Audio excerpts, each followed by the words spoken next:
I feel like it's the side of you that no one sees that seems to haunt you the most.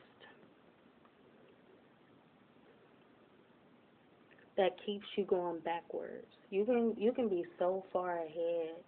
You can be moving so far ahead with your life, but then what you display always tends to find you where you are. Well, find you where you are in your most darkest places.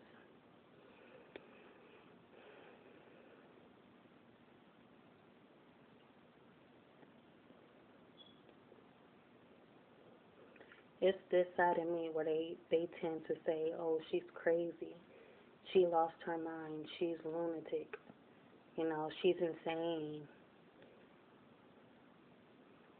And I just wonder, does anyone else go through the same darkness that I go through?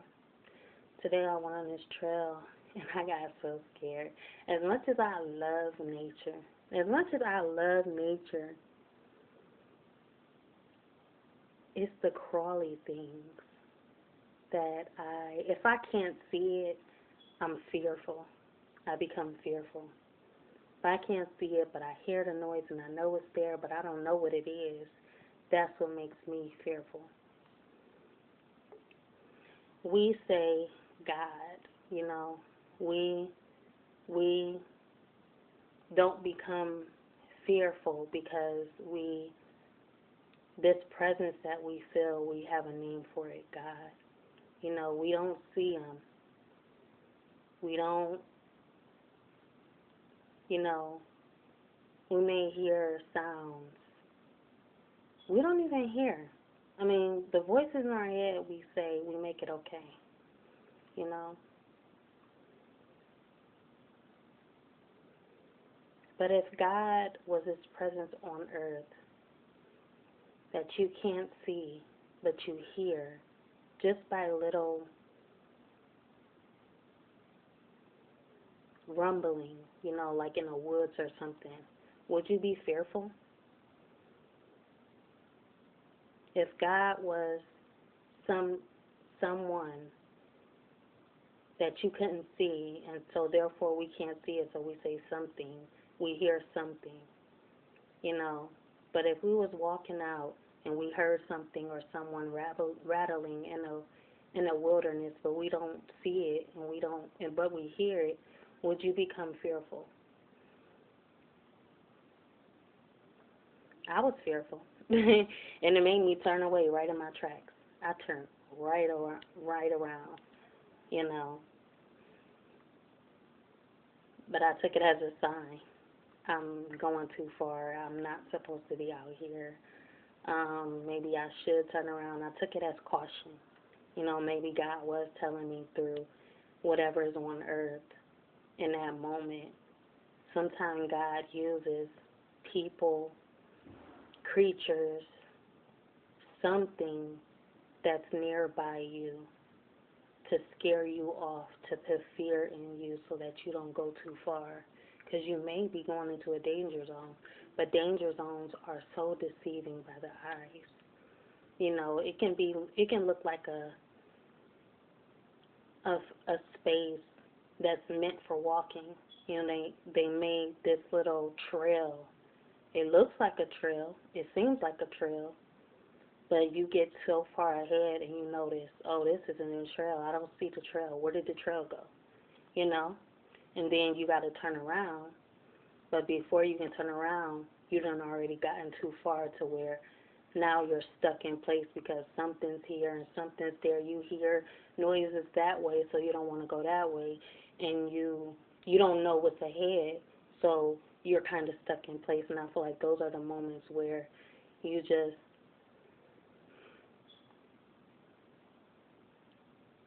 got to be cautious. You can't go too far or you'll become trapped.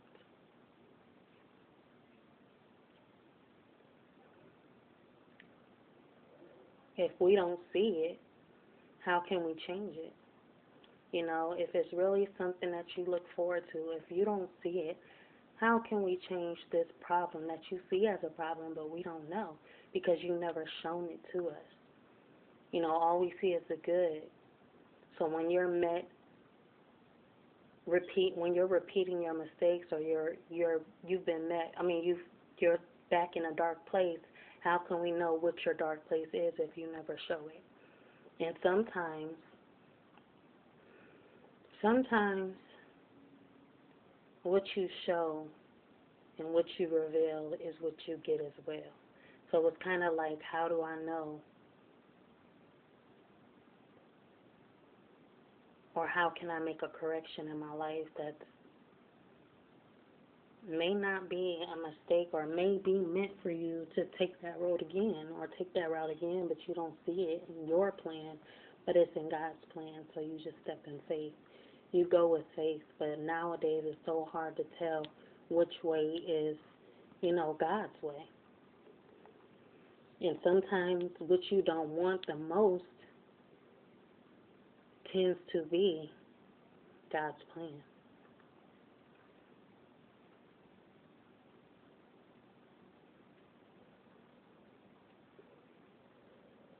We always think, oh, maybe if we clean this up a bit, maybe if we make this look presentable, it may actually be something. It may actually show as though it's worthy looking at, or it's worthy to approach.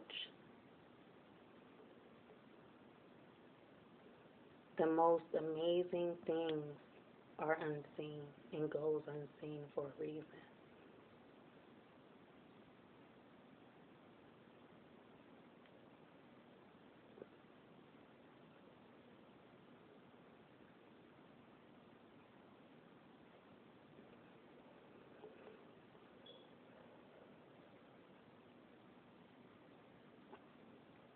And we may never know, because before we know it, in the blink of an eye, it's gone.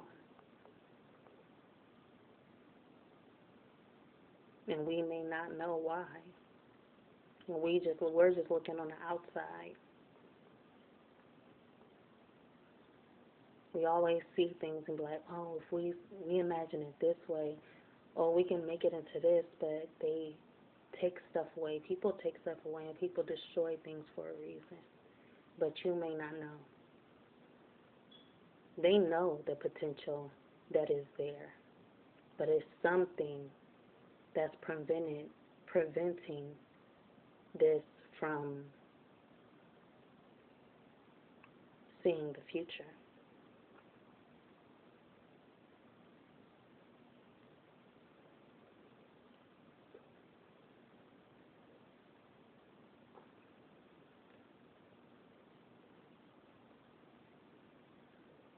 But that place will always be in your mind. You've seen it, and now it's there, and maybe, it may have some type of impact towards consciousness, or some type of effect to where you see what I see, and you won't take it away so fast. But you'll save this vision for me.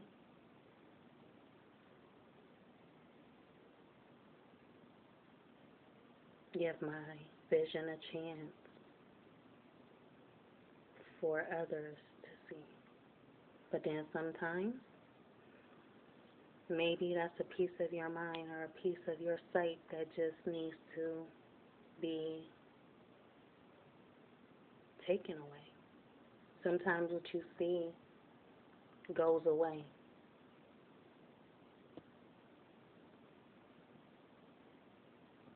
And maybe it can be seen as a relief, or relief, but you'll never know until it's gone.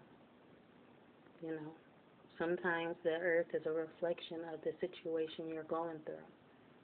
Sometimes a blessing can be disguised as ruin, but it's really something worth burying. It's something worth taking away. It's worth the clarity. It's worth that empty space. It's meant for you to see, because this is an area in your life that seems to be a problem or an issue. And the whole time you see it as a place of escape. Sometimes escaping can be scary.